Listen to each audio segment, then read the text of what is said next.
Let's mic, history को जानो।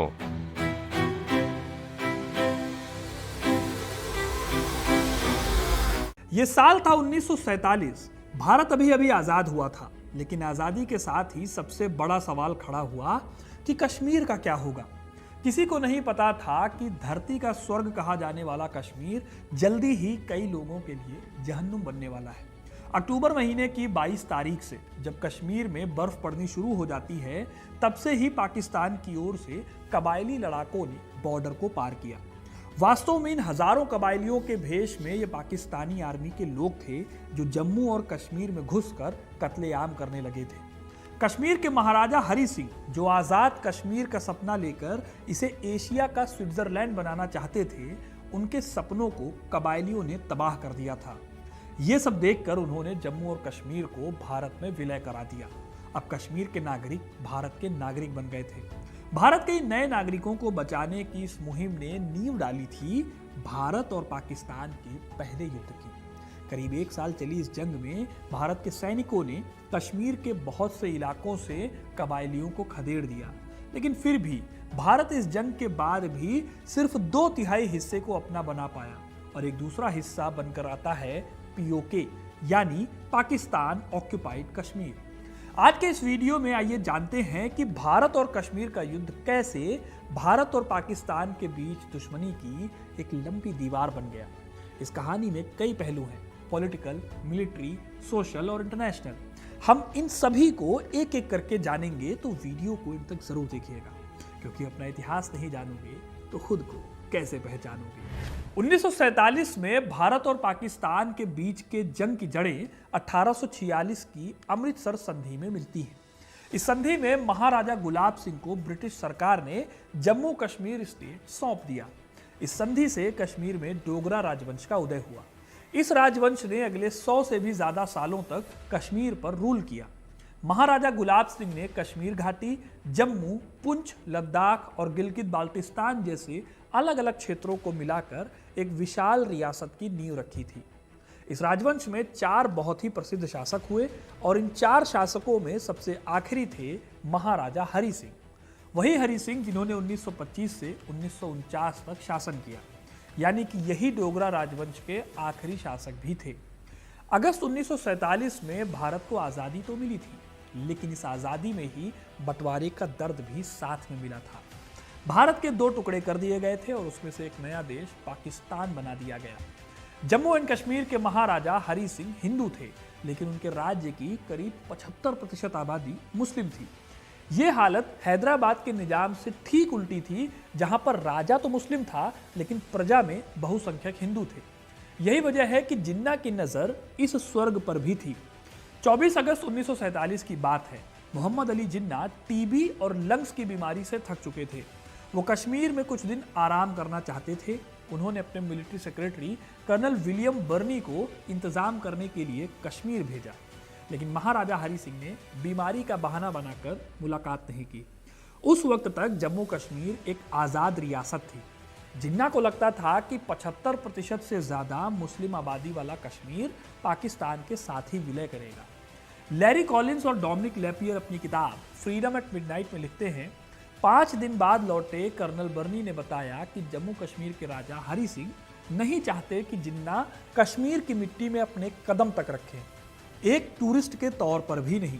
जिन्ना समझ गए कि कश्मीर को लेकर जैसा वो सोचते हैं, हालात उससे बिल्कुल उल्टे हो सकते हैं। जून 1947 में भारत के आखिरी वायसराय लॉर्ड माउंटबेटन कश्मीर गए। कुछ वक्त बाद माउंटबेटन के chief of staff Lord Hastings Kashmir गए और अपने नोट में उन्होंने लिखा, जब भी मैंने विलय की बात करनी चाहिए, महाराजा ने विषय बदल दिया। 12 अगस्त 1947 को हरि सिंह ने तय किया कि जम्मू कश्मीर किसी भी देश के साथ नहीं जाएगा, बल्कि आज़ाद रहेगा। हरि सिंह के बेटे कर्ण सिंह के मुताबिक भारत में लोकतंत्र लाया जा रहा था, जो महाराजा को पसंद नहीं था।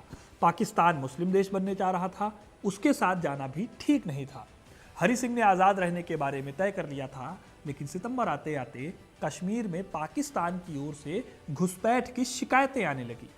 जम्मू कश्मीर स्टेट फोर्सेस के commander general Henry Lawrence Scott ने महाराजा हरि सिंह से कश्मीर में पाकिस्तान की ओर से की जाने वाली कई सीक्रेट घुसपैठों की शिकायत की।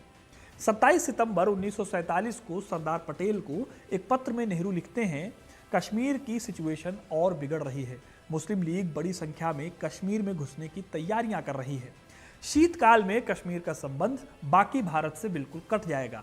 उससे पहले ही कुछ कर लिया जाना चाहिए। Marketing strategy, corporate stories, brand building ideas, marketing case studies और इनोवेशन एक अलग पर्सपेक्टिव से, जो आपने कभी नहीं सुना होगा। Let's fight more than radio लेकर आ रहा है एक ऐसा ही unique show for all marketing aspirants, professionals, startups, entrepreneurs, every Saturday at 11 a.m. The Marketing Show with Dr. Shekhar Trivedi, streaming exclusively on Let's Mic app and YouTube channel. इसे radio पर सुनने के लिए डाउनलोड करें Let's Mic app और visit www.letmic.com. Let's Mic, अब खबरें radio app पे, ये है मोर देन रेडियो। पंडित नेहरू का डर सही भी साबित हुआ जब 22 अक्टूबर को कबायलियों के भेष में पाकिस्तानी कश्मीर में घुस आए। 1947 की यह जंग अचानक शुरू नहीं हुई थी, बल्कि यह जंग पाकिस्तान की एक सोची समझी स्ट्रेटजी थी। पाकिस्तान ने इसे ऑपरेशन गुलमर्ग नाम का कोड भी दिया था। पाकिस्तान के तत्कालीन सैन्य अधिकारी मेजर जनरल अकबर खान ने अपनी आत्मकथा रेडर्स इन कश्मीर में लिखा था कि पाकिस्तान के अस्तित्व के लिए कश्मीर का पाकिस्तान में मिलना एक अनिवार्यता थी। यानी पाकिस्तान का मानना था कि मुस्लिम बहुल कश्मीर को उसके साथ ही होना चाहिए। पाकिस्तान ने फिर कश्मीर को मिलाने के लिए 22 अक्टूबर 1947 के दिन जम्मू कश्मीर की सीमा को पार कर लिया। ये एक मिलिट्री अटैक था और पाकिस्तान इसे एक कॉमन लोगों के विद्रोह की तरह दिखाने की कोशिश कर रहा था। पाकिस्तान अपनी फौज को इस तरह से पेंट करने की कोशिश कर रहा था कि ये लोग आज़ादी की लड़ाई लड़ने वाले कबायली हैं जो जम्मू में रहने वाले मुसलमानों पर होने वाले अत्याचारों का बदला लेने आए हैं। लेकिन क्या सचमुच कबायली यही करने आए थे? जवाब है नहीं। ये हमला धार्मिक मुक्ति के लिए नहीं, बल्कि लूट और बर्बरता के लिए किया गया था। और इस बात को जानने समझने का सूचना तंत्र या टेक्नोलॉजी उस वक्त कश्मीर के पास नहीं थी। श्रीनगर की ओर बढ़ते हुए कबायली बारामूला शहर में रुक गए। यहां उन्होंने क्रूरता की सारी हदें पार कर दी। पाकिस्तानी पत्रकार जाहिद चौधरी ने अपनी किताब पाकिस्तान की सियासी तारीख, इस किताब में उन्होंने इसका जिक्र किया है। उन्होंने हिंदुओं, सिखों और यहां तक कि मुसलमानों को भी नहीं बख्शा। घरों, दुकानों और धार्मिक स्थलों को बड़े पैमाने पर लूटा और जलाया गया। महिलाओं का और अपहरण किया गया। फेमस फोटोग्राफर और पत्रकार मार्गरेट बर्के वाइट ने अपनी रिपोर्ट स्ट्रगल फॉर कश्मीर में लिखा है कि buses and trucks would come back busting with loot, और इसके साथ उन्होंने लिखा shooting up the places generally. इस तरह की घटनाएं यहां पर हो रही थी। सीनियर जर्नलिस्ट वेद भसीन, जिन्होंने उस दौर को नजदीक से देखा था, बाद में वो लिखते हैं कि अक्टूबर-नवंबर 1947 में जम्मू कश्मीर में भयंकर हिंसा हुई। उन्होंने साफ कहा था कि जम्मू में मुसलमानों को बड़े पैमाने पर संहार किया गया और ये एक प्लान्ड कार्रवाई थी। कबायली जब बारामूला को बुरी तरह रौंदने के बाद श्रीनगर पहुंचने की कोशिश में थे, तब उन्हें मकबूल शेरवानी नाम का एक मुस्लिम नौजवान मिला, जिससे उन्होंने श्रीनगर का रास्ता पूछा। लेकिन शेरवानी उन्हें श्रीनगर की बजाय एक दूसरे ही रास्ते पर ले गया और 2 दिन तक उनको इधर उधर भटकाता रहा। उसका इरादा था कि पाकिस्तानी श्रीनगर तक ना पहुंच पाएं या फिर उन्हें इतनी देर हो जाए कि तब तक कश्मीर को बचाने के लिए कहीं से कोई मदद आ जाए। लेकिन 2 दिन तक भटकने के बाद पाकिस्तानी ट्राइबल फोर्सेस को एहसास हो गया कि शेरवानी उनको असल में बेवकूफ़ बना रहा है। इसीलिए वो उसे वापस बारामूला लेकर आए और उसे खंभे से लटकाकर 14 गोलियां मारी, जिससे उसका शरीर छलनी हो गया। उसकी बेरहम हत्या करके पाकिस्तानी घुसपैठिए लोकल जनता में दहशत फैलाना चाहते थे। आपको पता ही है कि अभी जो ऑपरेशन सिंदूर हुआ है, उसकी वजह भी कुछ ऐसी ही थी, जहां पहलगाम में पाकिस्तान से आए आतंकियों ने भारत के ही लोगों को गोली मार दी थी, वो भी धर्म पूछकर, ताकि उनको दहलाया जा सके। अपनी जनता को बचाने के लिए हरि सिंह के पास ढंग की सेना नहीं थी। इसीलिए घबराकर महाराजा हरि सिंह ने भारत से मिलिट्री हेल्प मांगी। भारत ने भी मदद करने से पहले एक शर्त रखी। कश्मीर को भारत में विलय का कानूनी दस्तावेज यानी इंस्ट्रूमेंट ऑफ एक्सेशन पर दस्तखत करना होगा। महाराजा हरि सिंह, जो श्रीनगर छोड़कर जम्मू कश्मीर भाग गए थे, उन्होंने आखिरकार 26 अक्टूबर 1947 को इस दस्तावेज पर साइन कर दिए। इस साइन के बाद से कश्मीर भारत का अभिन्न हिस्सा बन गया और इसके चलते कबायलियों को खदेड़ने की जिम्मेदारी भारत सरकार के पास आ गई। 27 अक्टूबर 1947 को पहली भारतीय सेना यूनिट थी जिसे श्रीनगर हवाई अड्डे पर एयरलिफ्ट किया गया। लेफ्टिनेंट कर्नल दीवान रंजीत राय 1 सिख रेजिमेंट के कमांडिंग ऑफिसर थे। यह दिन भारतीय सेना द्वारा पैदल सेना दिवस के रूप में मनाया जाता है। उन्होंने हवाई अड्डे की सुरक्षा की जरूरी स्ट्रेटजी को तुरंत समझ लिया। वो जानते थे कि श्रीनगर को बचाने के लिए कबायलियों को हवाई अड्डे से दूर ही रोकना होगा और इसीलिए उन्होंने पर्सनली टोही ऑपरेशंस और अपने ऑपरेशन को लीड किया, जिसमें उनकी जान भी चली गई। उनके निर्णायक नेतृत्व ने हवाई अड्डे को सुरक्षित रखा। सोचिए अगर उस समय हमारे पास आज जैसी टेक्नोलॉजी और हथियार होते तो क्या होता, क्या हमारे इतने सैनिक मारे जाते। हालांकि ये दौर भी वो था जब भारत नई नई आज़ादी से उबर रहा था। इसी तरह से 3 नवंबर 1947 को जब पाकिस्तानी कबायली श्रीनगर हवाई अड्डे पर कब्जा करने के करीब थे तो मेजर सोमनाथ शर्मा की डी कंपनी को बड़गांव के पास तैनात किया गया। उनकी कंपनी 500 से ज़्यादा कबायलियों से घिर गई थी, लेकिन उन्होंने पीछे हटने से इनकार कर दिया। उनके बाएं हाथ में प्लास्टर चढ़ा था, फिर भी वो अपनी जान जोखिम में डालकर एक पोस्ट से दूसरी पोस्ट पर भागते रहे ताकि अपने सैनिकों को मोटिवेट कर सकें और मशीन गनर को कारतूस भर भर कर दे सकें। इस खूनी संघर्ष में 200 से ज़्यादा दुश्मनों को मार गिराया गया। बड़गांव की इस लड़ाई ने इंडियन आर्मी को रीइंफोर्समेंट भेजने के लिए ज़रूरी वक्त दिलाया, लेकिन इस लड़ाई में मेजर सोमनाथ शर्मा शहीद हो गए। शहादत से पहले उनका ब्रिगेड मुख्यालय को आखिरी संदेश था, दुश्मन हमसे सिर्फ 50 गज की दूरी पर हैं, हम संख्या में बहुत कम हैं, हम पर बहुत ज़्यादा हमला हो रहा है, मैं 1 इंच भी पीछे नहीं हटूंगा, बल्कि आखिरी आदमी और आखिरी गोली तक लड़ूंगा। बाद में मेजर सोमनाथ शर्मा को भारत का पहला परमवीर चक्र सम्मान दिया गया। अगले कुछ दिनों में इंडियन आर्मी ने बारामुल्ला को फिर से अपने कंट्रोल में ले लिया और फिर पुंछ की ओर कूच कर दिया। भारतीय जवान किसी तरह तक पुंछ में पहुंचने में कामयाब तो रहे, लेकिन वहां दुश्मन की घेराबंदी को पूरी तरह से हटा नहीं सके। कोतली में भी इंडियन आर्मी की संख्या बहुत कम थी, इसलिए उन्हें कोतली को खाली करना पड़ा। हालांकि भारतीय सेना 13 नवंबर 1947 तक पूरी तरह से इस जगह को रिकैप्चर करने में कामयाब रही, जिससे श्रीनगर पर मंडरा रहा खतरा पूरी तरह से टल गया। रॉयल इंडियन एयरफोर्स ने भी बारामुल्ला मुजफ्फराबाद रोड पर दुश्मन पर लगातार हवाई हमले किए और उसको पीछे हटने पर मजबूर कर दिया। इस बीच कबायली अपनी हिंसा को रोक नहीं रहे थे। सबसे बुरा हाल उन्होंने मीरपुर का किया था। कुछ सोर्सेज बताते हैं कि 25 नवंबर 1947 तक मीरपुर को अपने कब्जे में करने के बाद पाकिस्तानी आर्मी और कबायलियों ने यहाँ एक बड़े जेनोसाइड को अंजाम दिया। यहाँ उन्होंने हजारों हिंदुओं का नरसंहार किया और महिलाओं को किडनैप करके पाकिस्तान भेज दिया। वहाँ महिलाओं को रावलपिंडी के कोठों पर बेच दिया गया, जहाँ उनके साथ अत्याचार की हदें पार कर दी गई। लेखक M.Y. एफएनडी और तेज के टिक्कू के अनुसार इस भयानक अत्याचार से मीरपुर की हिंदू महिलाएं इस कदर डर गई कि उन्होंने कबायलियों के हाथ लगने से पहले खुद को खत्म करना सही समझा और करीब 400 महिलाओं ने कुएं में कूदकर अपनी जान दे दी। ये युद्ध करीब 1 साल चला। 1947 और 48 के इस युद्ध में भारतीय सेना के 1100 से भी ज़्यादा जवान शहीद हुए और 3154 सैनिक घायल हुए, जबकि पाकिस्तानी सेना के 6000 से ज़्यादा सैनिक मारे गए और 14000 से ज़्यादा घायल हुए। युद्ध की शुरुआत में ज्योग्राफिकल डिस्टेंस, खराब सड़कें और लिमिटेड एयर पावर के चलते भारतीय सेना को कुछ रिटेलिएशन में देरी हुई, लेकिन भारतीय फौज ने अपनी बहादुरी और देश के प्रति समर्पण के दम पर पाकिस्तान के सैनिकों और कबायलियों से एक साथ भिड़े वो और उन्हें जम्मू एंड कश्मीर के एक बहुत बड़े पोर्शन से उल्टे पांव लौटने पर मजबूर कर दिया।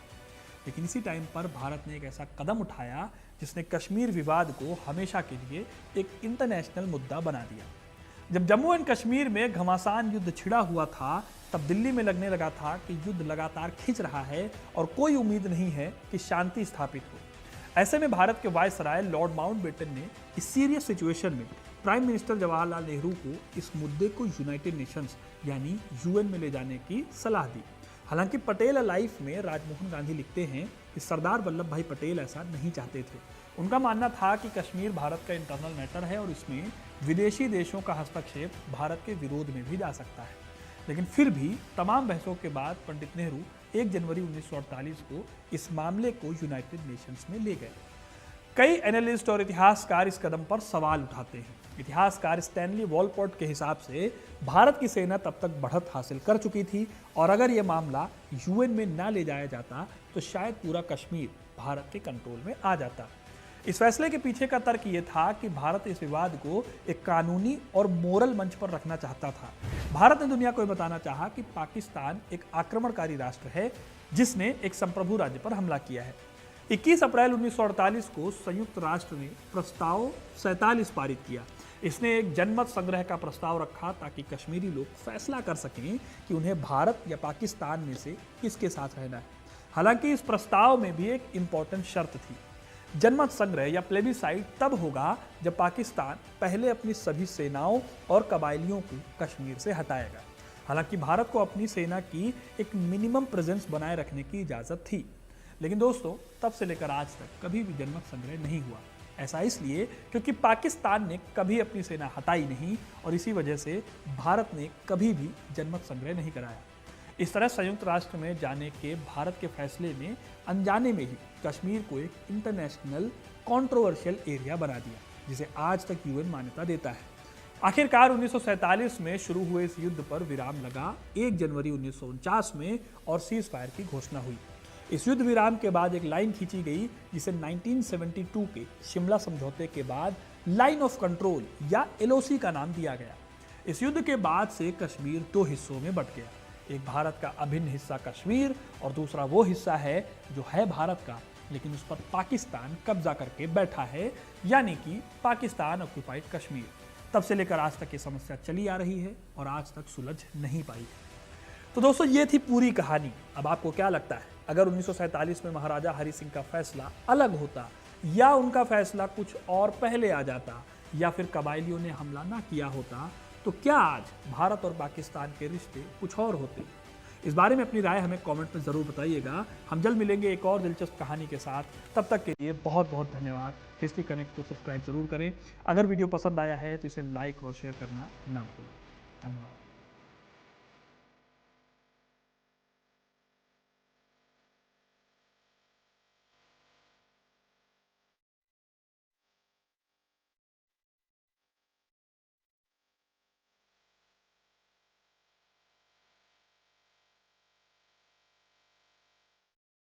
आप सुन रहे थे let's mic more than radio. Follow कीजिए हमें हमारे सोशल मीडिया प्लेटफॉर्म्स पर। Marketing strategies, corporate stories, brand building ideas, marketing case studies और इनोवेशन एक अलग पर्सपेक्टिव से जो आपने कभी नहीं सुना होगा। Let's mic more than radio लेकर आ रहे हैं एक ऐसा ही unique show for all marketing aspirants, professionals, startups and entrepreneurs. Every Saturday at 11 a.m. The Marketing Show with Dr. Shekhar Trivedi, streaming exclusively on Let's Mic app and YouTube channel. इसे radio पे सुनने के लिए download करें Let's Mic app और visit www.letsmic.com. Let's Mic अब खबरें radio app पे। ये है मोर देन रेडियो।